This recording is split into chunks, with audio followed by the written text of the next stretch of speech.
Hello, I'm Ed Fuquay, young adult librarian extraordinaire here at Woonsocket Harris Public Library. And I'm Michaela, human being, here at Woonsocket Harris Public Library. We're back for another book talking, and Yes. the subject this time is Dashiell Hammett and mostly the Maltese Falcon. Yes, the majority will be the Maltese Falcon. He wrote several books that are really good.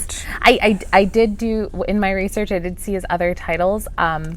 Although by and large, I think the Maltese Falcon is definitely That's his. what left his mark on the literary Yeah. landscape by far. He invented an entire genre of detective fiction. Now, when you think of a British mystery, you usually think of somebody lying dead in a posh country estate, and erudite detectives solving a puzzling intellectual conundrum to find out who the killer is. When you think of American detectives, you think of, a body lying in an alleyway and, the saxophone playing, cigarette smoke, a bottle of scotch. A bit grittier. Yeah, neon lights flashing behind Venetian blinds. Yeah. That's the hard-boiled detective, which is like jazz and comic books. It's a purely American invention. It's so easy to make fun of the tropes of the hard-boiled detective that we forget what a revolutionary thing it was when it first appeared. Yeah. People had written that kind of detective before, but they weren't written very well. And when Dashiell Hammett wrote The Maltese Falcon, it pretty much blew everything out of the water. That became the codifier for American detectives from then on. Yeah, like this is the universe that America, yes. So, Dashiell Hammett. Yes. Did you research his life at all? I did. I did some research on his life. What a tragic life. He was I not a know. happy man. I know. I was reading this and I was like, oh, okay, maybe it'll perk up a bit. And it just You wonder why he wrote dark, there. convoluted mysteries. Yeah. His life was a dark, convoluted mystery. I mean, his early life was certainly very cool. I mean, he left school at 13 and he held down several jobs before working for the Pinkerton National Detective Agency. He was a private eye for the Pinkertons. Yeah. Absolutely. So he definitely had the life experience to draw on, and he said he based a lot of the things that he he left the Pinkertons, and the details of exactly why he left are kind of fuzzy. Yeah, I know he did. I know he did enlist in the military for World War I. And he just crazy life. He quit the Pinkertons, and the idea of a man who turns his back on a corrupt organization is one of the tropes he'd come back to several times. He fought in World War I, and during World War I, he contracted both the Spanish flu and tuberculosis. Yeah, double whammy. Yeah. So he had gotten married, had two daughters with his wife. He loved his wife very much, but in those days, the doctor said that you couldn't see anyone you were close to. You had to limit your contact. You had to limit your contact so, with them. they lived separately. They had to live separately. They tried to make the marriage work, but it just didn't happen. Part-time husband, part-time father. Not his fault, but that's just kind of his life was. He became a hermit essentially. He did, basically. Yeah. And he totally isolated. Severe alcoholic. He quit or he cut back only by doctor's orders. Yeah. He had tuberculosis, and he chain smoked and drank way too much. So basically, he was death waiting to happen. Yeah. Well, the chain smoking didn't help the tuberculosis. I'm sure. Absolutely. He wrote for a lot of pulp magazines. The primary one I brought out a sample is Black Mask. Yes. That became the home of the hard-boiled detective. They published Dashiell Hammett, Raymond Chandler, Earl Stanley Gardner, John D. MacDonald. Everybody who went on to do things in mystery got their start in Black Mask. In fact, people in the publishing industry referred to the hard-boiled detective writers as the Black Mask Boys because they were all in that magazine. And if you're ever curious where the Batman villain Black Mask comes from, it's from the Black Mask pulp. He was originally designed as a 1930s gangster with a gimmick, a gangster with a gimmick, Yeah, well, you gotta have a gimmick. Absolutely. So his books got successful. Yeah. And he also wrote screenplays for Hollywood that made a lot more money. This is my favorite story. He fought in World War II. Yes. Which he wasn't supposed to. Yeah, no, he fought in World War I. Usually if you fought World War I, you don't automatically disqualified from World War II. But no, he went ahead and joined anyway. How old was he during World War II? He mostly worked with intelligence, apparently. Okay, all right. Yeah, he worked with intelligence. He was in charge of intelligence in the Aleutian Islands, which is interesting because the Aleutian Islands were the only piece of American owned property that was lost in the war. The Japanese took several Aleutian Islands, which did belong to America because we owned Alaska. And he's one of the intelligence officers up in Alaska during that period. He even wrote a book about it, a nonfiction book for the military about the defense of the Aleutian Islands. I had no idea. Yeah. Oh my gosh. And of course, being Dashiell Hammett, while he was in Alaska, he also caught emphysema. This man is the sickliest author I think we've ever. There's a photograph of him that's used for the cover of the book The Thin Man, and it's a photograph of Dashiell Hammett, not a character from the book, but he looks like he's skin and bones. Oh my gosh. And then his life got worse. His whole life is just a downhill tumble. Yeah, he was a dedicated leftist. He was a strong socialist. Yes, I did learn that he was very left-leaning. He was working with a group that gathered bail money for people arrested for socialist causes who needed lawyers and things like that. And he accepted money from people to pay for the lawyers based on anonymity. And he was brought before a judge who demanded the names of all the people who donated money, and he refused to say. And so he pled the Fifth Amendment, which should protect you, but in this case, he was tried with contempt of court and sent to jail for several years. He wound up in a West Virginia penitentiary scrubbing toilets for several years, which did not help. Did not work on his health at all. Didn't help his health, his marriage. Yeah. Nothing. Lillian Hellman, the playwright that he'd been in a relationship with, said, "Prison made the thin man even thinner." He came out of it like a ghost of his former self, but he still was still a successful writer, and he was still involved in socialist causes. So much so that within a few years, he was brought before the House Un-American Activities Committee. I did know that. He had to testify in front of them. We also refused to cooperate, and while they didn't send him to prison, he was blacklisted. Yeah. So there was no more movies based on his work. The radio shows of Sam Spade and The Thin Man were both canceled, and publishers wouldn't print his books anymore, so his books vanished from the shelf. He became penniless, as well as being broken physically. He wound up spending his declining years basically, like I imagine, living in a cabin in the backyard of a house Lillian Hellman owned. He 100% went off the grid. He was just, He lived till 1961, but for the last years of his life, he lived a long and miserable life. Yeah, so it's no wonder there's so much tragedy in his work. Before we get to the Maltese Falcon, which was his magnum opus, do you know anything about Red Harvest? I don't, unfortunately. All right. Before Sam Spade, his first series character was the Continental Op. Now, remember how we said Perot was like an enigma when Christie wrote about him? Well, the Continental Op is such an enigma. He literally has no name. He is an operative for the Continental Detective Agency. He's the Continental Op. He's referred to as short and fat by other people, but he never describes himself. The story never gives a physical description of him. He goes into cases, solves the crime, collects a paycheck, and disappears again. He's just this force that does things.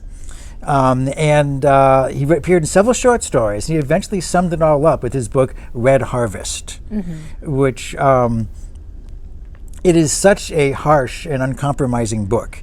It is amazingly violent. It has such a bleak view of society. Many people say it was his socialist rant on how awful America really is. And other critics say, no, that's really being unfair. The kind of corruption he was dealing with really had nothing to do with political systems. It had to do with human frailty, which he was very familiar with. Red Harvest has been filmed officially once, but they had to tone it down so much that they really couldn't deal with the issues that he brought up. Internet Movie Database says it's been filmed unofficially more than 40 times. Now, see if this plot sounds familiar. A nameless stranger arrives in a small town that's torn apart by violence from two rival gangs. And he winds up pitting the two gangs against each other until the bodies just stack up like cordwood, and he walks away leaving behind a trail of violence in his wake. Okay. You've seen that movie. I've seen that movie many times. It's the plot of For a Few Dollars More. It's the plot of Yojimbo with Toshiro Mifune. It goes on and on. I'm just racking my, I'm like, no, I've definitely seen it. The Coen brothers love it. They did an unofficial version of it once, and the very first Coen brothers movie was called Blood Simple, which is a term that Hammett coined. Blood Simple is when you've seen so much violence you just can't feel anything anymore. He'd gone blood simple,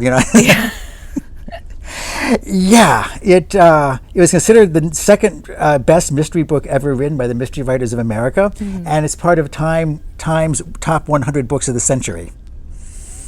Yeah. So yeah, that was the first thing that put him on the map, but that was too much. Yeah. It was too over the top. The Continental Op wasn't the kind of character who would ever become famous. Yeah. Literally, he is a cipher.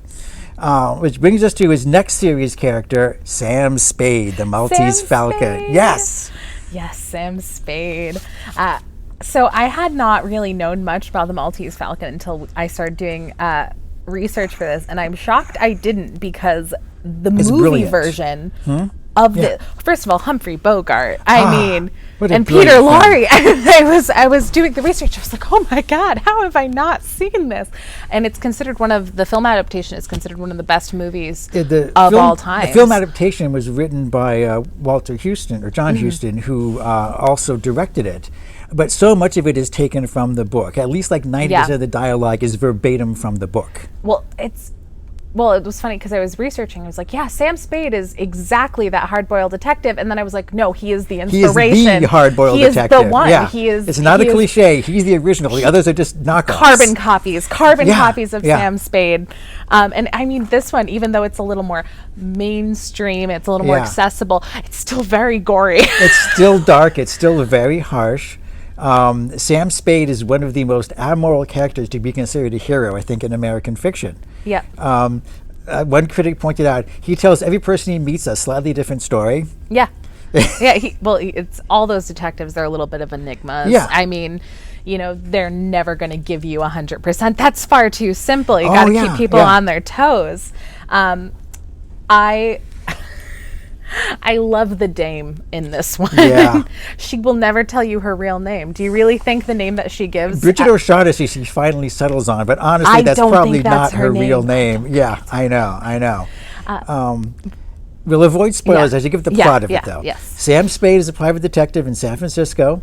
He's partnered with Miles Archer, and the dame walks into his office, Miss Wonderly. She's extremely attractive. Miss and Wonderly. Yes. She flashes $100 bills in her purse.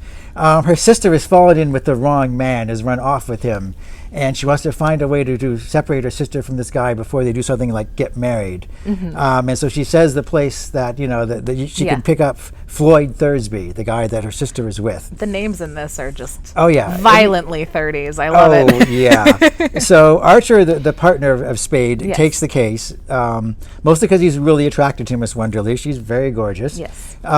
So he takes the case so he can make time with her and goes away, and sure enough, he's shot dead. His body is found dead in an alley. By the way, Chandler's use of locations was just exquisite. And to this day, there is a walking tour of San Francisco where you can visit all the buildings that he wrote about that still exist. That's awesome. The building where Sam Spade's apartment was is still there. The alleyway where Miles Archer was killed is still there. And there's a brass plaque on the wall saying, on this spot, and I think of Miles Archer. And it gives away the ending of the book.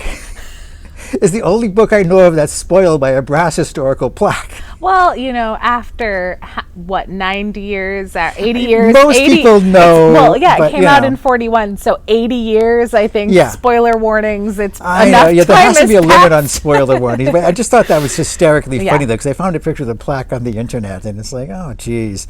But in the original book, of course, well, first of all, Miss Wonderly is not what she says she is. Of course she is. There is no sister. Shortly after Miles Archer is killed, Floyd Thursby, the one who most likely shot him, is himself killed. Yes. So there are two murders. And the police would really like to pin one or both on Spade, particularly since he was sleeping with his partner's wife. Yeah. And so he's a real stand-up guy. He's a great guy, yeah. And there's a theory that he shot Miles so he can have the wife for himself. But we, the reader, know that's not true because he really doesn't like her all that much. He was just having sex with her. To do it. In fact, he spends most of the book trying to avoid her. Yes. She's very clingy. He tries to dump her as fast as possible. Yes, the Miss Wonderly has two other names at least. She settles on Bridget O'Shaughnessy. She's in fact some sort of international adventuress. She's on the run from a dangerous group of characters and on the trail of a fabulous treasure, the Black Bird, the Maltese Falcon. The Maltese Falcon, which I do have the title card. Can I read it? Yes, yes. Yes, the title card. In 1539, the Knight Templars of Malta paid tribute to Charles V of Spain by sending him a golden falcon encrusted from beak to claw in the rarest jewels. But pirates seized the galley carrying the priceless token, and the fate of the Maltese Falcon remains a mystery to this day. That's how the film opens up. Yes. Now, interestingly enough, in the book, they don't tell you what the Maltese Falcon is until way late in the book. Spade doesn't find out till about halfway through the book. And even then, he doesn't necessarily believe it. He jots down all the names and dates and runs it past a history professor at the university before he even starts paying attention to the case. But presumably it's real, although by the end of the book, we still don't know. It could still just be a chimera.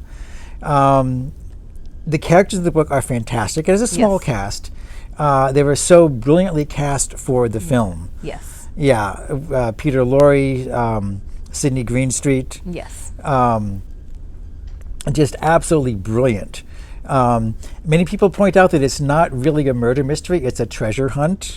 It is, but the character, like, I mean, Sam Spade is that. He is that detective. He's that gritty detective. It's just kind of taking place in the scope of a treasure hunt, you know? He never seems to care much who killed his partner. Yeah, he does not at all. At the very end of the book, in the film, he has a speech about, avenging your partner's death, just because you kind of have to, not that you liked him. It felt more obligatory. It felt more like, he wanted to more, instead of justice, take the dame and run. When going into this, I was hoping for more of like a Nero Wolf Archie sort of relationship, and it is anything but. It is anything but. Yeah. Every character is exquisite. The dialogue is fantastic. The dialogue is fantastic. One of my favorite quotes was, Joel Cairo says this: "You always have a very smooth explanation ready." Sam Spade says, "What do you want me to do? Learn to stutter?" It's just everything they say. It's just very witty. It's very quick. He antagonizes one cop so much the cop just belts him, just starts punching him. Oh yeah. The other cop drags me. I'm sorry about that, Sam. Sam is a delightful jerk. He is. He's awful. He takes money to protect Bridget O'Shaughnessy. Whether he actually looks out for interests or not, we don't know. No, it's just you paid. I think he says something like, "You paid me $200, which was too much money. So I know you're lying, but it's so much money that I have your best interests in mind." Like what? Yeah, exactly. In the end, he does kind of do the right thing. More or less. Is it the right thing? Because, is he doing the right thing to do the right thing, or is he doing the right thing to get the cops off his back? It's just kind of. Many people love Effie, the secretary, more than anybody else. But Effie is fantastic. I loved Effie. Yeah, she's very intelligent, very competent. She's always there when Sam needs her. She's the real hero. Yeah. The Maltese Falcon. It is covered. I know when they do eventually, because of course it comes into play in the novel, that it's covered in. They covered it in tar, lacquer, I think. Lacquer, a little coating of lacquer on it. Yeah, lacquer, and it's. I know they have the actual movie prop from the film The Maltese Falcon. This thing has, because it's such a famous movie prop. I think my research, I think the last person to purchase it in 2010 was actually Leonardo DiCaprio. It was sold at Sotheby's for a fortune. Ironically, a worthless movie prop sold for the fortune that the real one would have sold for if it existed. Yes. Absolutely. It sold for 8 figures. I do remember that. I can't remember if it was $10 or $20 I don't remember the exact, but it was an insane amount of money. It was sold for an enormous amount of money. For a hunk of lead. Yeah. But the Maltese Falcon. I'm trying to see what other quotes do I have that won't give anything away. Yeah. The cheaper the crook, the gaudier the patter. I mean, so good. I play the sap for nobody is one of my favorite quotes. Talking is something you can't do judiciously unless you keep in practice. I mean, I Casper adore Goodman, the fat man. Yeah. Every line that he says should be quoted. Oh, absolutely. You could put any of them on a T-shirt. It was great. I know something else as funny bit of trivia. Stan Lee was a big fan of this too. Yeah, well, not surprising. He wrote an arc of Spider-Man stories where Spider-Man is after this ancient clay tablet that has this mystical secret, and this one introduced a new villain called the Kingpin, who is an enormously fat, bald guy who's also after the clay tablet for his own purposes. It is very much a comic book version of Casper Goodman, the Green Street character. So next time you see the Kingpin in some media, that's who he was inspired by. It all goes back all goes back to the Maltese Falcon. All goes back to the Maltese Falcon. No, it's a fabulous book. It's a wonderful movie. Yeah, the movie is my brilliant. Goodness. It's just, and I watched the movie and I listened to the radio teleplays, and it is it's great to read, but it works so well with a verbal medium. Highly recommend. Yeah, absolutely. Highly recommend for anybody who even if you want to just pop it in while you're driving. It's just so wonderful. The dialogue is so crisp and fantastic. He was famous in his time for bringing realistic dialogue to American fiction for the first time. Most critics were just like, the reason his books are so successful is because the dialogue is so realistic. It's such a gritty They may not be nice people you want to hang out with, but they all seem real. Even the exotic and weird ones are terribly real. Oh, absolutely. The ability to write that type of dialogue. I would love to sit down with just know the stories that Dashiell Hammett has from real life. Like, what was real? What wasn't? You really want to pick these apart and what actually happened. Yeah, no. Can I end with a quote of my own? Of course. Raymond Chandler, whom we'll talk about next week, wrote an essay about mystery fiction. And he said, Hammett brought murder back to the kind of people who committed it for real reasons, not just to provide a corpse. I love it. No, it's accurate. It's just, there is a motive. There is a clear, cut, beautiful motive. It's not a dead body on a countryside just so we can rally up the rich. Yeah. But yeah, no, absolutely delightful. Thank you for turning me on to the Maltese Falcon and Dashiell Hammett. And we'll continue our exploration of hard-boiled detectives next week. Yes. All right. So until then, I have been Ed. I have been Michaela. We'll see you next time. Until then, be safe. Be happy, be healthy.